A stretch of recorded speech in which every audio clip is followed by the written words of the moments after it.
Welcome to Thriving at the Beach podcast. I'm Peggy Masterson, and I'm delighted to be your host.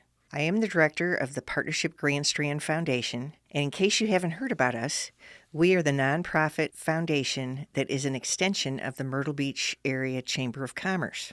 Partnership Grand Strand was created by local businesses to serve local businesses, and we serve everyone across all 14 communities that we often and fondly call the Grand Strand.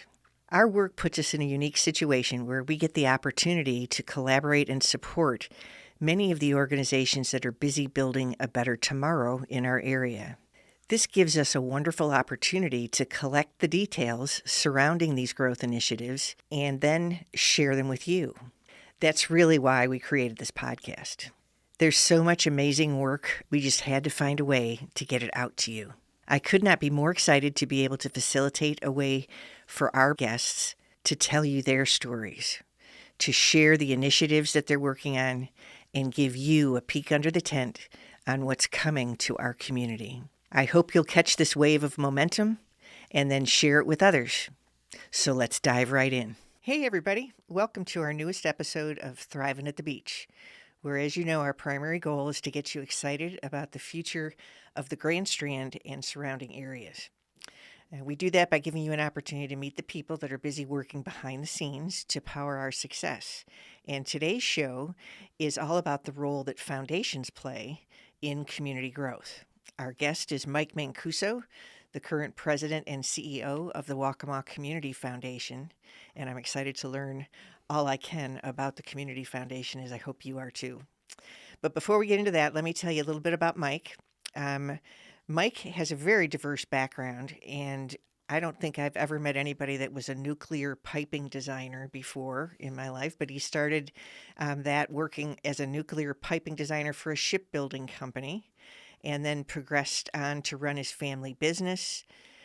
He's done banking for 17 years, a little bit of economic development work in Ohio, and also some work creating a chamber in North Carolina. So a lot of diversity, a lot of experience that makes you uniquely qualified for the CEO and president role at the foundation, the Waccamaw Community Foundation. So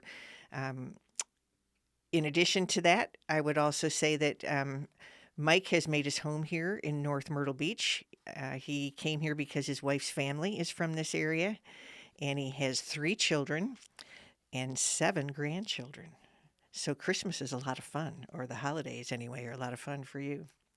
And one of the things that he comments, which makes perfect sense to me, is everything that he's done in his professional career was driven by wanting to make a difference in his local community. And I think it makes perfect sense that he's running this community foundation now. So, Mike, thank you so much for being with us today. Well, Peggy, thank you for having me. We appreciate the time with you. So, Mike, you've had a tremendous diverse background, and I would love for you to kind of walk us through all of the roles that you have held and positions that you have been working in over the years that prepared you for the role you're in now. Well, thank you for the question. I don't want to bore your listeners too long, but it has been a real neat ride. And at the end of the day, I look back to say it has helped me do what I am doing today the very best I can and possibly try to do. And it was not a straight line path by any means. Started out of school at New Purdue Shipbuilding in Virginia as a nuclear piping designer, and worked there for 5 years on aircraft carriers and submarine nuclear power plants. Wow. And really just, dug into my creative engineering side there. Left Virginia and moved back to Pennsylvania and helped found my family's business. My father had been in pest control all his life and decided to break out on his own. And so we founded the family pest control business. And I was there kind of just to get it off the ground, but ended up spending close to 10 years as the general manager of that organization. Mm-hmm. And then one day, opportunity presented itself, and I found myself becoming a banker. And started out in a little branch just down the road from my home in the countryside of Western Pennsylvania. I knew everybody coming into the branch, thought I had landed in the perfect role forever. That grew into a 17-year banking career that ended with actually I was working at the corporate level of Huntington Bank, which is now starting to pop up here in the Carolinas. I'm familiar. And my last role there was actually creating their incentive system for all 10,000 employees at the time. Wow. And from there, it just, I now consider myself a recovering banker. It was time to move on to something else, and that's when I really wanted to narrow my focus and make a difference. And so I went into economic development in the little town we lived in Ohio, in Salem, Ohio, and ran a little place called the Sustainable Opportunity Development Center. And helped kind of create that program and got it off the ground for them, and it is flourishing today. From there, our kids married and started moving south, so we kind of started following the migration. And As we all do. Ended up in North Carolina, a little place called Smithfield, North Carolina, just south of Raleigh, and took the reins of the Smithfield-Selma Area Chamber of Commerce at the time. And working with that board and that team, we created a regional chamber that really took on almost all of that area and became the Triangle East Chamber of Commerce. Wow. And by the time I left there, we were about number 5 or 6 in size of chambers in the Raleigh region. And what led me here was just, I'd spent a lot of time in this market. As you had said, my in-laws lived in North Myrtle Beach. My wife and I, back in 2014, bought a little condo in Little River, just the other side of the swing bridge. And so we were down here a lot. And so I started to meet people and build a network here. One day I got the phone call about the opportunity at the foundation. And my wife and I had always talked about moving here. But I always said that if it was going to be a career move, I wanted it to be a move that was going to make a difference. I want to make a difference. And the foundation was the perfect place to be. So that's how we got here. Wow, that's awesome. What an incredible journey. And I was just making some notes as I was listening to you. I mean, you've got the solid banking experience, and I know you do a lot of that at the foundation. We'll talk more about that in a minute, but you've also got the understanding of what it takes to run a small business, right? And you've also been in the economic development space. So when you said earlier, I feel like my journey has prepared me uniquely for this. Yes. It's funny how that unfolds sometimes, and it isn't till we get to that point where we can sit back and pull it all together that we realize, maybe the journey I was on was all worth it, and I'm supposed to be pulling these pieces together to move this community forward. You know what? I am a firm believer in everything happens for a reason. And I can tell you over the last year and a half, I've pulled out skills that I used back ages ago that I thought I would never touch again. And now then you realize, oh my goodness, you know what? I must have had to do this for a reason because now I need it. Yeah, and then we dust it off and Yep. put it to work, right? Yep. Awesome. So tell us about the Waccamaw Community Foundation. It's kind of its history, its mission, maybe a little bit about some of the investors. Mm-hmm. So the Waccamaw Community Foundation was founded back in 1999 by a small group of folks that got together that had that giving heart and realized we needed a tool here in the region for philanthropic giving. And they got together with, and we just celebrated our 25th anniversary. So I actually, Congratulations. thank you. I actually had a few of the founders together and listening to the stories of how they started out, basically all writing small checks to throw it in a pile to get things moving. A community foundation today is a very rare thing in some respects because most communities don't have one. You'll hear the name or the word foundation a lot, Well, there's different foundations. There are different type of foundations. It's like your foundation is an economic development focused foundation. In many ways, yes. In many ways. You'll have family organizations or foundations. You'll have private foundations. You'll have organizational foundations. They run the gamut. Now, are they differentiated like by 501c3, C6? Is that part of the difference? Yeah, there's different IRS designations for some. Community foundations and others fall into the category of a charity. 501c3. Private foundations have a tendency to fall into the 501c4 category. And there's a little bit of different rules there. Yeah, I've just recently learned about all that. Yeah, so. It's believe me, I call my accountant when I really need to know that. But at the end of the day, a community foundation is really is focused on helping to improve the quality of life in the region it serves, and it does that through philanthropic giving, and it comes with some very unique tools that most foundations do not have. So, as an example, as our organization has grown, 84% of our assets today sit in what's called donor-advised funds. So this is where individuals and families create funds at the foundation. Most of those are endowed funds, so they're building a legacy so that they can give annually to causes here in the region. And it's a wonderful tool, especially when it's focused on the region. You know, you have nationally based community foundations that really don't have a direct focus to a community. And we also today, in our environment today, we have a lot of what I call commercial community foundations that are attached to like national banks. It's kind of an arm of another type of organization.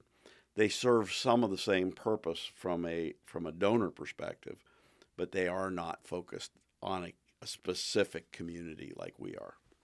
Interesting. So define, if you would mind, the Waccamaw community.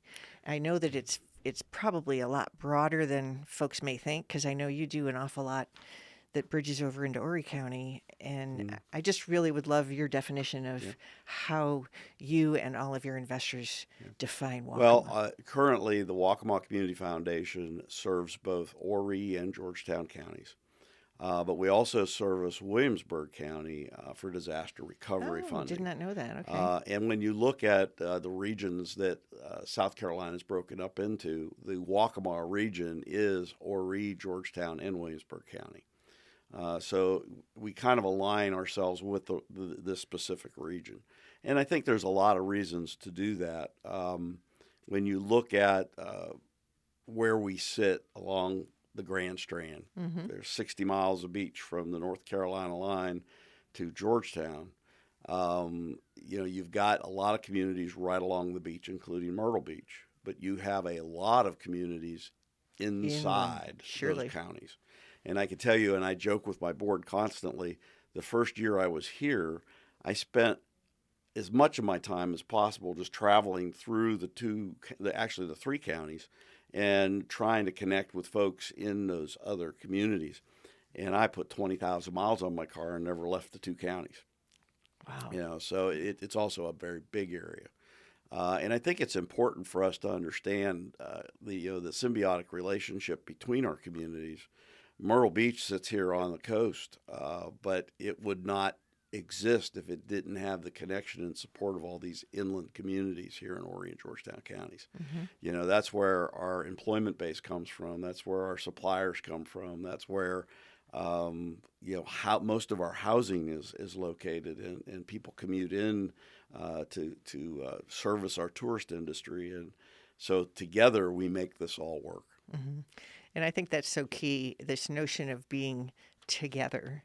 We're so much stronger when we all work together and help each other succeed. So the work that the Community Foundation does is an excellent example of that. And I was wondering if maybe you might tell us a little bit about some of the things that your foundation has been involved in, and maybe some things that you're planning to get involved in. Okay. Well, we've been involved in a lot of things over 25 years. The list goes on. We'd be here for months going through that list. But when you look at the region, I think let me go back for a minute and help everybody understand our main focus, and that is to build sustainable philanthropy for the region. Okay. So that is our mission, and when you really dig into that little phrase, what is philanthropy? We're building endowed funds that will continue to pay into perpetuity into this region. And in a simple sense, and I try to explain this even to donors today, if you have $1 million sitting invested in a fund at Waccamaw, it is going to produce 4% spendable annually forever. That is the goal. So for every $1 million we have in a fund, that's $40,000 of investment back into the community year after year after year. And when you start to do the math on that, it gets pretty incredible. Wow, I guess so. Yeah. And it's just one piece of the funding structure that supports the nonprofits here in our region. We have close to 400 nonprofits that are doing an awful lot of heavy lifting here, and they are the reason. They're part of the reason for the success of our region. As we continue to grow, we get great opportunities that come with that, but we also get challenges that come with that. And in most cases, our nonprofits are the ones that are in that space doing the heavy lifting day in and day out to help with those problems. True. And the foundation's role here is really making sure that we build a robust resource for them to continue that work into the future. So, as you said, 400 nonprofits that you work with. I'm curious, how does the foundation or the investors, how do they determine how much they will reinvest in a particular nonprofit sector? How does that process work? Well, that's a good question, Peggy. It's really up to the individual donor. So, a lot of donors come to us with that one or two things that is really their passion.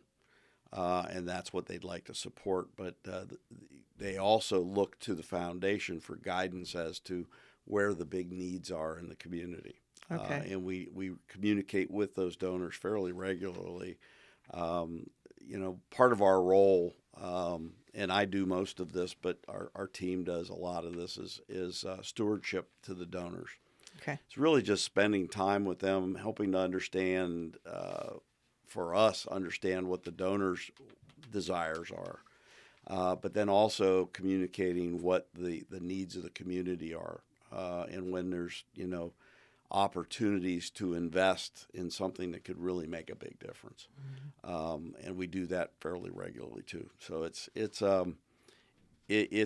extremely unique. It doesn't kind of fit any particular pattern. I always say if you've met one community foundation, you've met one community foundation. Because they're all different. They're all different, and they should be, because they represent the region or the community that they're in, and it's so important why a community foundation needs to be based and independent in the region it serves. Yeah, because you can provide that objective point of view when you talk about stewardship, right? Do you have a team of folks that are doing kind of a market analysis of that's helping identify where those biggest needs are? How do you figure we do that out? Periodically. We are a very small team. We're a team of 3, and I have Danielle DeLong as our operations manager. She's the one that's working directly with our donors every day to make sure that we're getting everything done for them. And then Jean Ann Brakefield is our program director, and she works with the donors as they make their granting.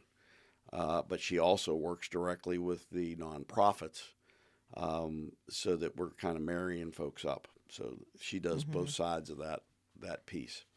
I'm the third wheel in the cog, so to speak. I'm working directly with the donors. I am working with the nonprofits, but I'm also out in the community working with community leaders to really help identify what the next needs are, so that I can bring that back and share that directly to the donors. And I spend a lot of time on the phone just keeping our donors up to date Sure. on what's happening. So Wow, that's awesome. So if I had $1 million, I could give you $1 million and know that it was going to be, as you put it, available in perpetuity to support whatever the biggest set of needs are in my local community. Is that a Yes. fair statement? That's a based on fair what you had? statement. Okay. There's different ways to do investing in a community foundation. Endowment is the most common. So an endowment is a commitment where you put funds in, and that piece of what you gave is locked in to the fund. It's not spent, and that money is invested, and it's invested very conservatively. But the goal is to get enough return out of it over a long period of time that 4% spendable comes off of it every year and does not invade what we call the corpus, which is that initial deposit. So that begs another question on who's making the decisions about where the foundation invests. Well, we have a wonderful board of directors Okay. that works directly with our investment house. We actually have a committee of the board that meets quarterly to look at our investment policy. And our investment house here is Truist, based right here. Sure. And we work with their national foundation group that is specialized in just this type of investing. So this is not an open investment. You're just going straight to Wall Street. Yeah. This is a very specific type of investment, conservative, so that we're protecting those funds, and very, very balanced. And they've done a phenomenal job of doing that.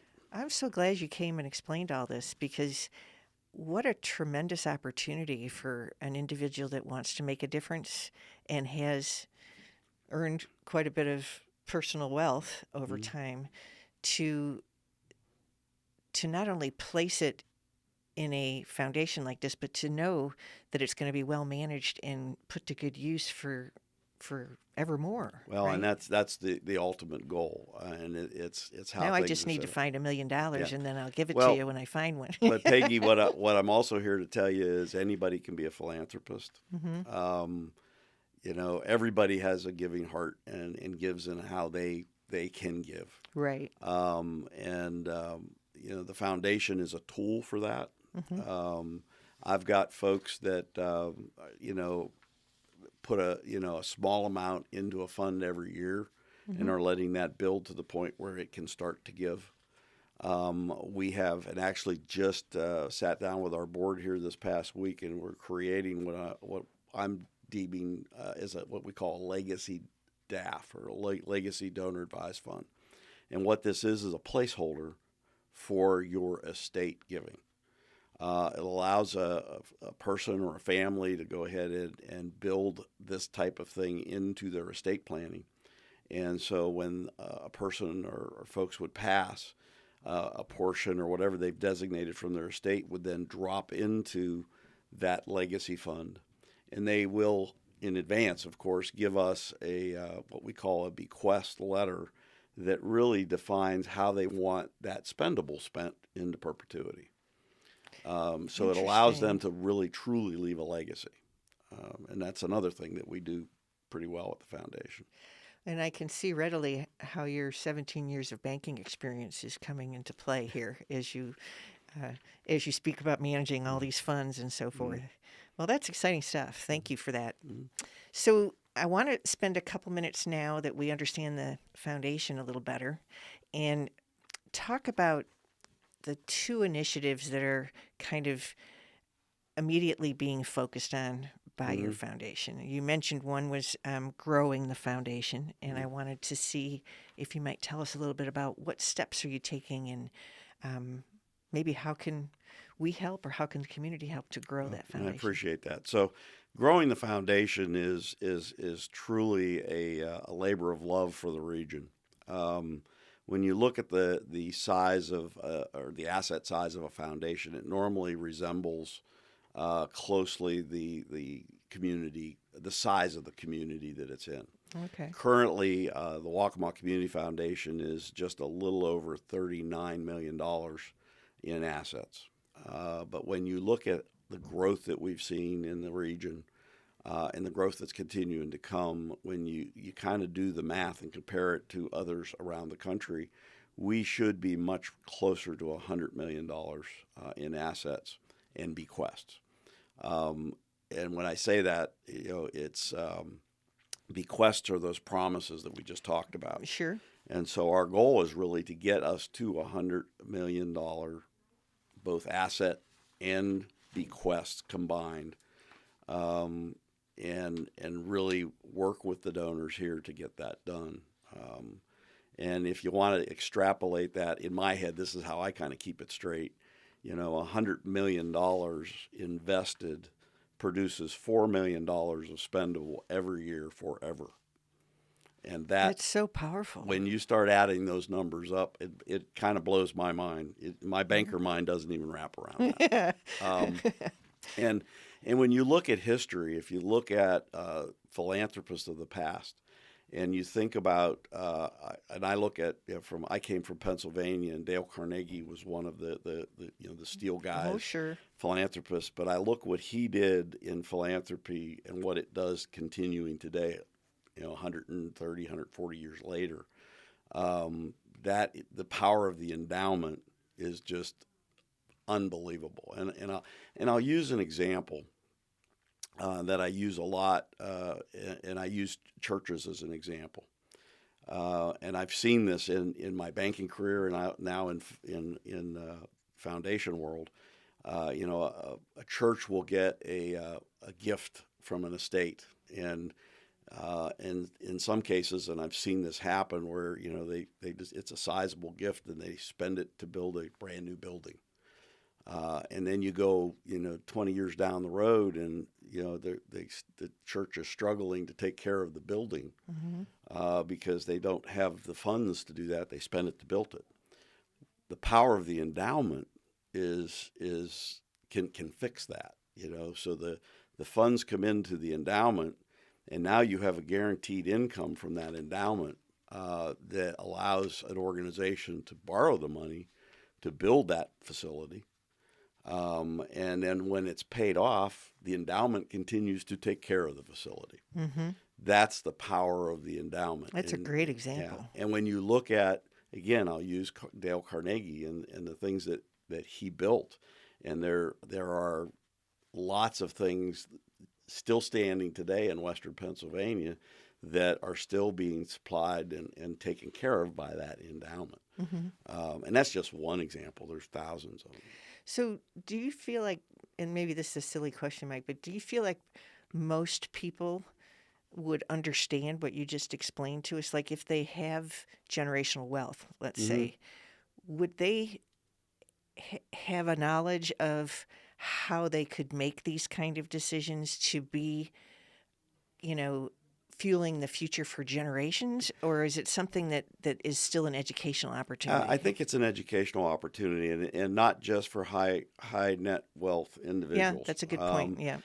Because I will use the example, and I had a donor a couple years ago, has a small fund, and we talked about that legacy, and the answer back was, well, I really don't have a lot. And in this case, it was a widower that had no children, nothing, no one to leave, so he was leaving the estate to the fund.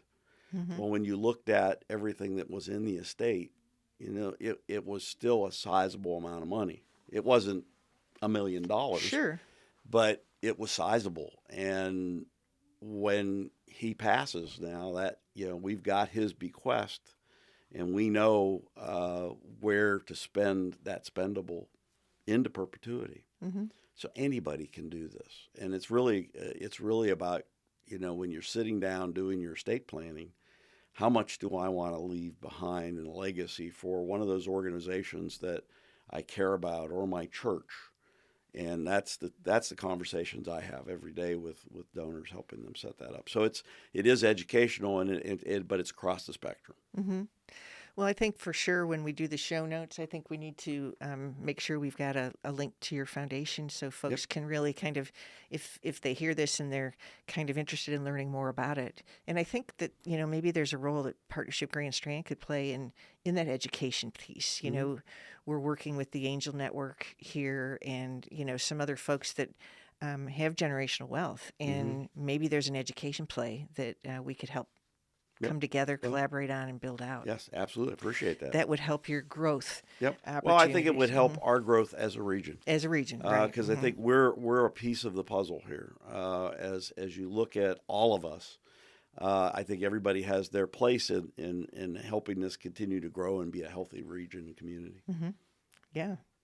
And then you mentioned that your other focus is to provide regional leadership. I'm Yes. really excited to hear more about that. Well, one of the things, two things, is as I first came into this role, spent a lot of time just really trying to connect with everybody in the region, and spent a lot of time on the road talking to a lot of people. And what I saw was a repeating theme of folks dealing with the same issues, but not necessarily connecting with other communities in the region that are doing it. So we're all kind of siloed, kind of all thing. siloed, doing the same thing. I'll use example of homelessness.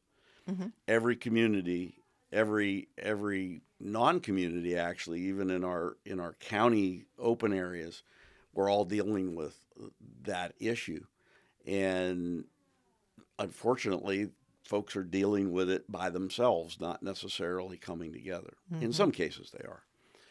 And I saw different things like that as we went around the community. And then one day I sat down with one of the former board members and was just getting connected with, the past of the organization. And Bob Callahan from Smith Sapp CPAs was one of the founders. Oh, wow. And he looks at me and he says, Mike, when are you all going to restart what he called or referenced as WALF? WALF stands for the Waccamaw American Leadership Forum. Well, up until that point, I didn't know what WALF was, and kind of looked at him and said, okay, you're going to have to explain this to me. But in the early days of the foundation, Waccamaw Community Foundation and actually partnered with others in the area, the Bunnell Foundation in Georgetown, as an example, and they helped create this leadership program, which is regional. And it's designed really to bring leaders from each one of our communities in the region together.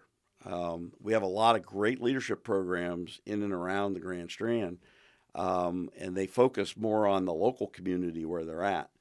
WALF is designed to kind of be the graduate level of that and bring people together regionally. So I went out and found and reconnected with the Bunnell Foundation and Jill Sands down there. And we brought in Sam Cook, who used to work for our foundation many years ago. He's now a forester at the University of North Carolina. And he came back down here and helped us restart the program.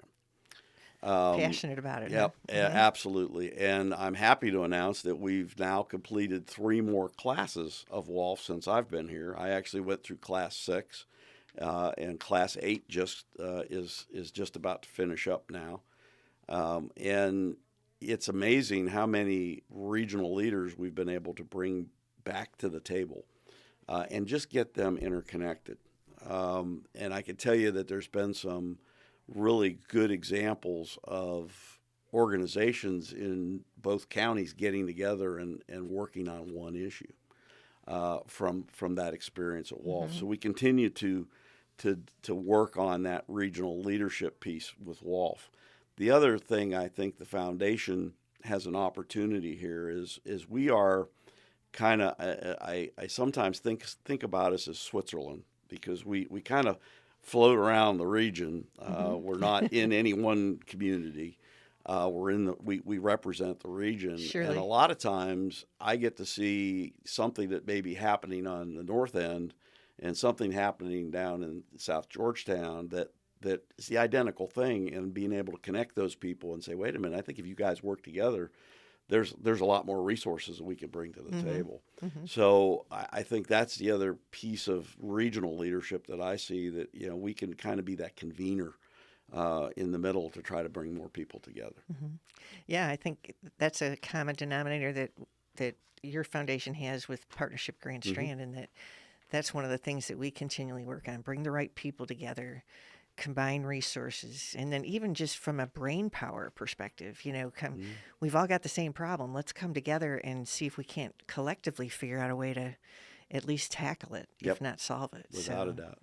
That's what yeah, so, as we opened, we talked a lot about the role of a community foundation, and now we know more about your specific foundation, but I want to make the point that everything that foundations do is really about driving that overall prosperity, and in your case, for generations to come, using the wealth that has been accumulated to date to be able to be put to good use and have good stewardship in the years to come.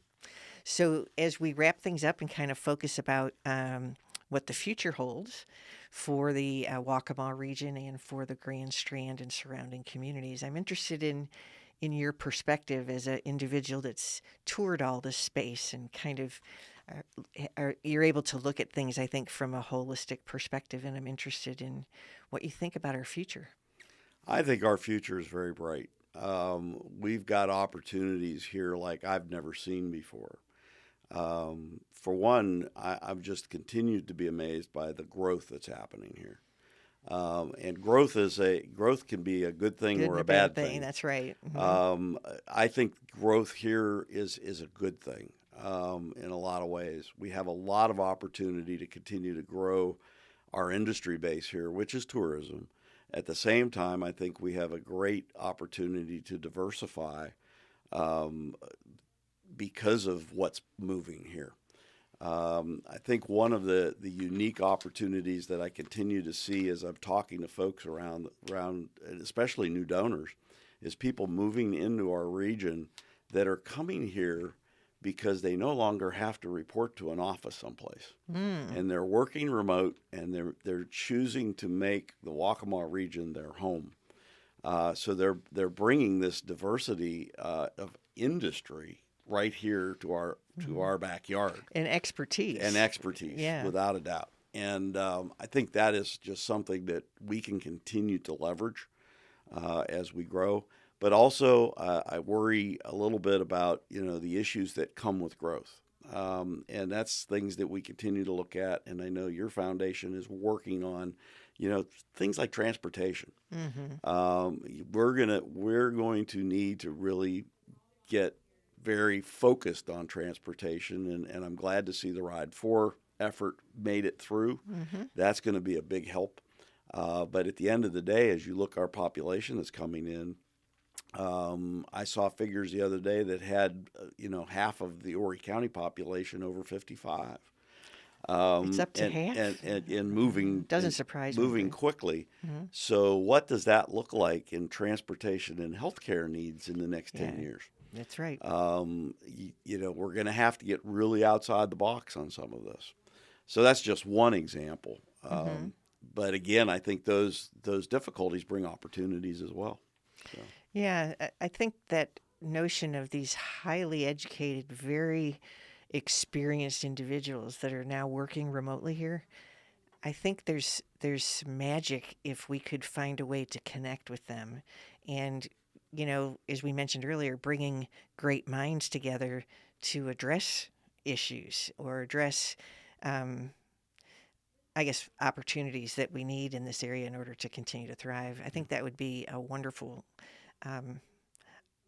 path to take. Yes. And I think that it would further connect those individuals that have maybe retired or semi-retired down here to their local community. Yep. They would be bringing their expertise and their knowledge. Yep. And we encourage folks to do that, but sometimes I think it's difficult for them to figure out exactly how do I get plugged in? What could I do? Well, and that I think is an opportunity and also an issue for us right now. And I'll look to the nonprofit sector as an example. The opportunity I see is what you just said. All of this brain wealth is moving into our community.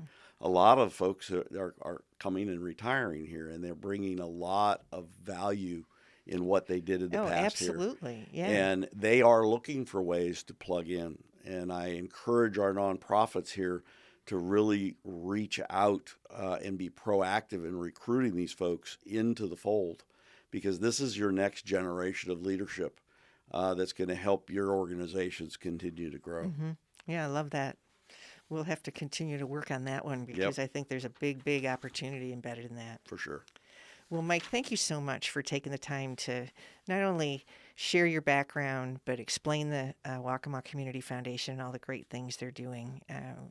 We deeply appreciate everything that your foundation does, and I know that all the investors that are part of the Community Foundation appreciate your stewardship and your leadership. So I hope you'll come back and talk to us again. Thank you. I appreciate the opportunity. If there's anything I can ever be doing for you guys, I'm only a phone call away. Love it. Thank you so much, Mike. Have a good one. You too. What a jam-packed educational episode. Wow. I have a much better understanding today of what the Waccamaw Community Foundation is all about, and I hope you do too. I knew that the Waccamaw Community Foundation was stewarding investments for future community growth, but I had no idea how they were managing those donations and endowments to drive growth for generations to come. I think that's awesome. We'll be sure to provide a link to the Waccamaw Community Foundation in the show notes in case you want to get more information or you want to reach out to Mike Mancuso. Mike also commented that every community foundation is just a little bit different. And I think that based on what I've learned today, we are very fortunate to have this local gem right here in the Waccamaw area. We'll be sure to have Mike back on the show to update us more on the things that he's working on. But for now, that's a wrap. And until next time, keep thriving. Well, that wraps up our show for this week. I hope you've enjoyed the info that we've shared today. And if so, please be sure to follow the show so you don't miss any of our future updates. We also welcome any comments, shares, or reviews. But until next time, we hope you stay well and keep thriving.